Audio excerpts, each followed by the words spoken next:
Така Гени прави в момента зарез на чипбъдинг на една черешка. Избира си хубава пъпчица. Дърпаш там с клатене. Ако не става тази, избираш следващата. Запомняме, че не трябва дължа да го движим бързо, докато свикнем.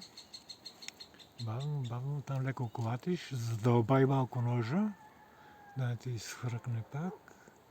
Така, зарадваш под таклонче, за да имаш към бялната към в долния край. Браво!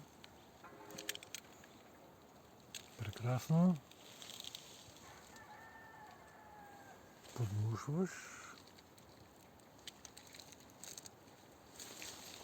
И привързваш отгоре, когато е малко по-дълго, да изрязваш още, за да имаш повече доперни плоскости между пъпката и подложката.